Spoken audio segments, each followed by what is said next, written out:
دا اوس کم پیرانو میرانو پسې چې تاسو ګرځئ کنه دا د جیبونو ګڼکپان دي، دا اهل نظر نه دي.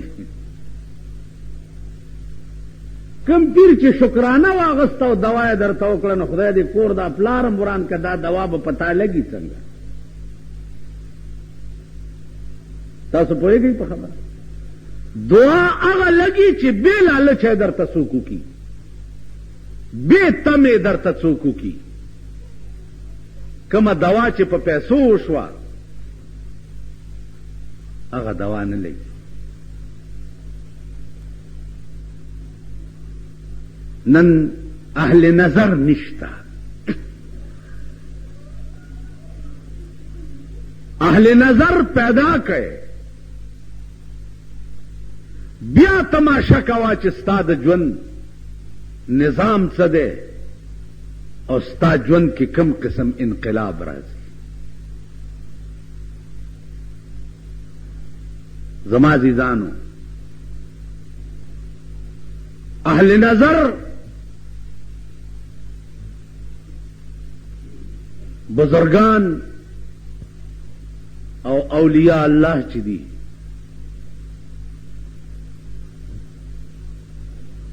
که درته وکته ته به وګورئ چې ستا په ژوند کې کوم انقلاب راځي. بالکل به دې لیونی کړي. اوس مونږه خو چې چاته وګورو که هغه ښه هم خراب شي، که څه لږ ډېر ښه اومم چې مونږ ته وګوري د اسلام نه یې مړه تور شي. پخوا اهل نظر چې وو الله یو سړی دی په دواړو سترګو ړوند دی،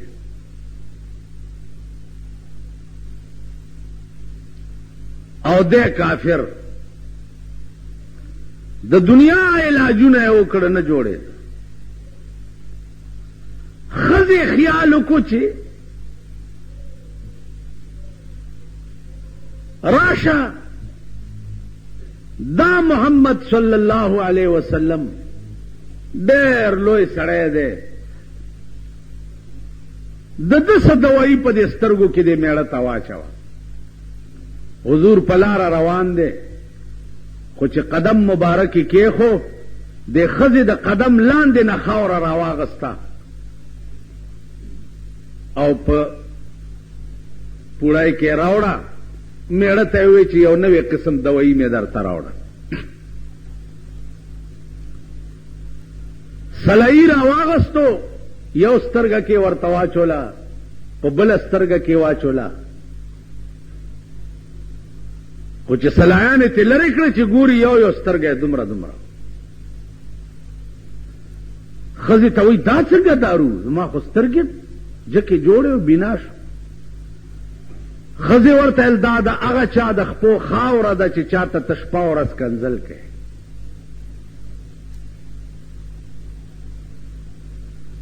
ویلې ښه ودرېږه. چاړه یې راواغسته او دواړې سترګې یې وویستې چې تا د دشمن د خپو خاورې ما ته په سترګو کې واچولې. خو چې سترګې یې وویستې لاندې نه نورې وشوې، چې ګاټې به یې وویستو لاندې نه به بل ګاټې راووتو. آواز ورته وشو چا بدبخته تا پکې داسې رانجه اچولې دي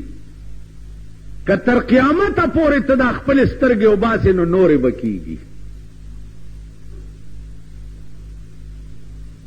قیامت یې وباسې. نو مولانا روم وایي چې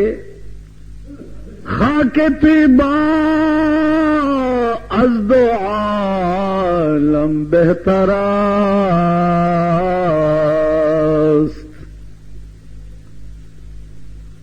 خاک طیبا از دو عالم بہتر است، اے خنک شہر کی آنجا دل برست. اغا خاوری دخپود جناب محمد رسول الله د دوارو جهانو نه بهتری دی په کوم ازمکه چې سردار کونین خپای خدا نو داغه د خپود لاندې د خاوري چې دی د دوارو جهانو نه بهتری نو تا پکې دار انجا چول عزیزانو علما لیکي چې کوم ازمکه سره چې د پیغمبر بدن لګېدلې ده هغه ازمکه د عرش معلا نم بهتره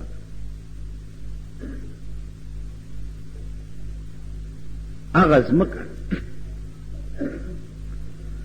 دغه مسلک دی د علماء دیوبند علماء دیوبند نن ستا په دې ملک ډېر کوڅه ډبره پیدا شي روټي خلاص نفسونو وړاندې کړي پردو روټو وړاندې کړي پردی خورواګان وړاندې کړي روټي خلاص نن وایي دا د دیوبند ملیان چې دي دا پیډان نه مني اولیاء نه مني پیډان نه مني پیډان ولې نه مني ته پیډ پیدا کنه ته بیا ګوره چې مونږ یې منو کنه مونږ خو پیر هغه سړي ته وایو چې هغه په میدان کې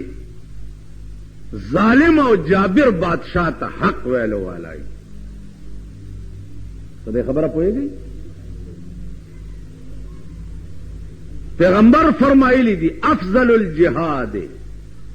کلمت حق عند سلطان جائر لوی جهاد داده چې ظالم بادشاہ ته مخامخ یو حق خبره سره وي کم چې ضیاءالحق غوندې ظالم ته دعاګانې کوي هغه بزرګان دي د اسلام شرمی ته چې څوک دعاګانې کوي هغه بزرګان زه ذاتی طور په ایمان کې په دې زما بدی شي چې د دې کوشي او ټټو دي مونږ لرا کی دا به د سیاسي خلکو ایمانی زمانه ده زما په دې بدی شي چې په لس کاله کې د پاکستان نه د اسلام جنازې وې پلس کاله تو وګوره نن ستا ټول ملک چې دی د ډمتوب او د کنجرتوب ډیپو دی دا میوزیک سنټرې چې دي دا د کنجرتوب او د ډمتوب ډیپوان دي او که نه دي رسول الله صلی الله علیه وسلم سردار کونین سره روان دی شپېته اویا صحابه دي ور سره اوبه نشته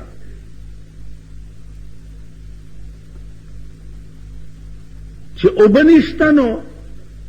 حضرت علی ته ووی چې اوبه نشته چېرته اوبه پیدا کول هغه وی صاحب د دې غره شاته یو چینه ده اوس درته اوبه راوړم د غره شاته چې حضرت علی لاړو هلته یو حبشي ولاړو مشک ډکولو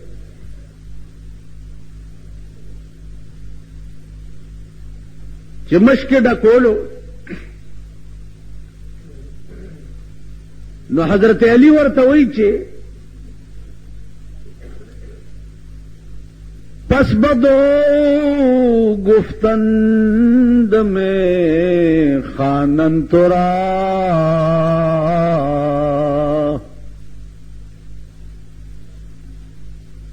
هغه حبشي ته وایي چې تا غواړي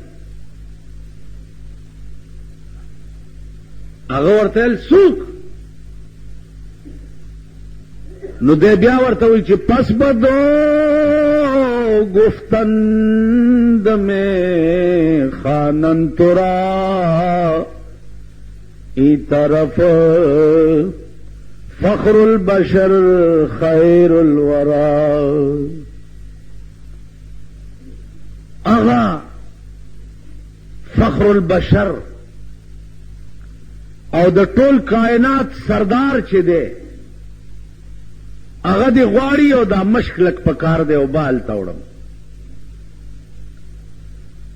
نو حبشي ورته وایي چې من نه دانم کیستو زه نه پیژنم فخر البشر څوک دی خیر الورا څوک دی زه نه پیژنم. حضرت علی ورته بیا وایي چې ته نه پیژنې؟ وینا ورته وایي سیدو سرور محمد نور جان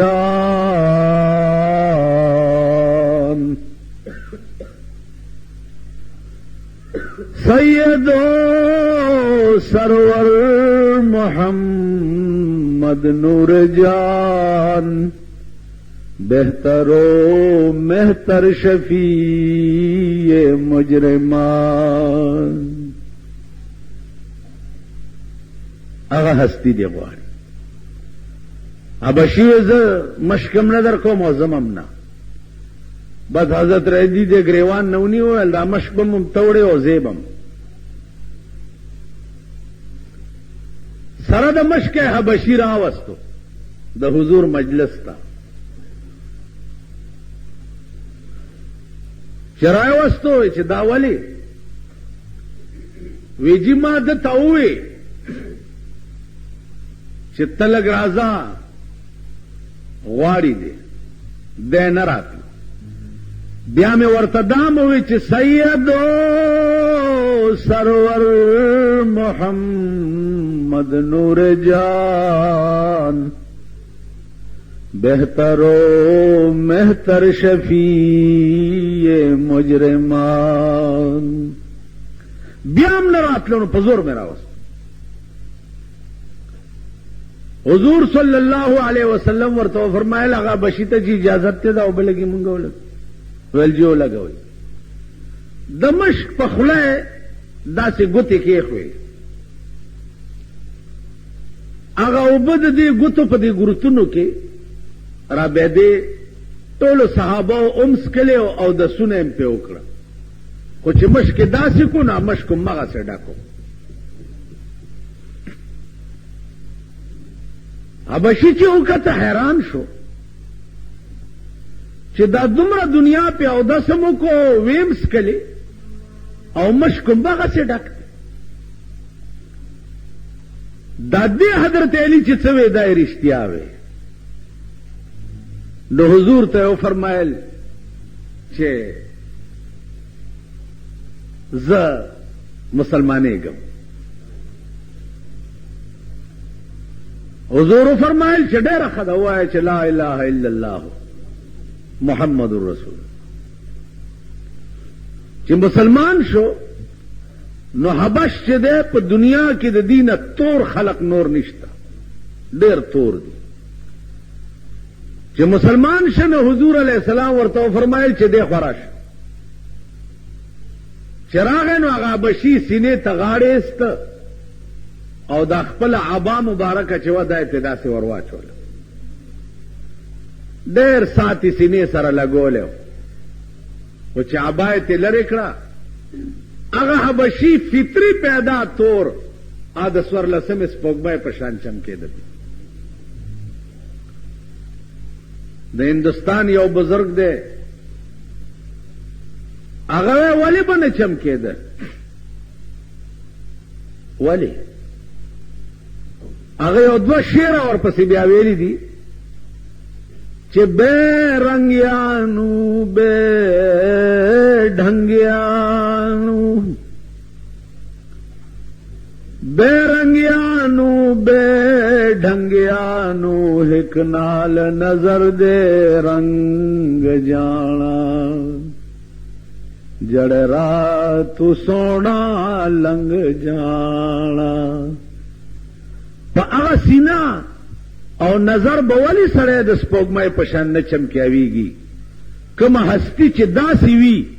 च प कम लारा तीर शिया लारे नदरे और दे खुशबुई दी मुल्ला ले कारी लिखली दी च द हुजूर अलैहि सलाम प कोटा के बा यो डोला गए प्रतवा कल द वड़ो बोल जरूरत बचे शनो आगा डोला गए के बे यो विंजवा आसार की चरता तगे शवेदा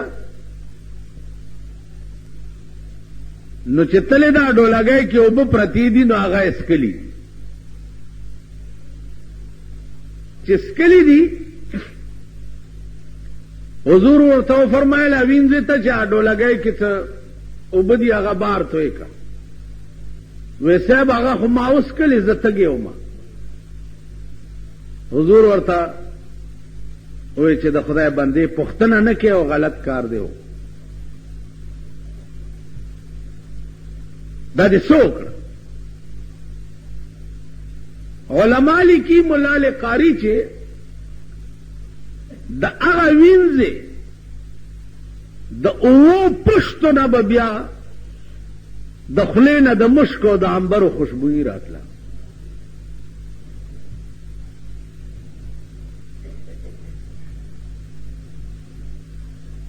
عزیزانو کم بدن چې داسې وي چې د رسول الله صلی الله علیه وسلم په 35 کاله عمر کې چرې په بدن مچ نه و ناست مچ د ده په بدن به مچ نه کېناست ځکه چې مچ کېني څه وخت کې نو متیازې کوي کم ځای چې کېني هلته وګوره تور داغ به جوړ شي نو د پیغمبر بدن ته مچ نه پرېښو قدرت مچ پې نه ونه عرض مې دا و چې دا نظر دی کم نظر چې قدرت جوړ کی هغه نظر د نیست نه سړی هست کی د نیست نه هست کی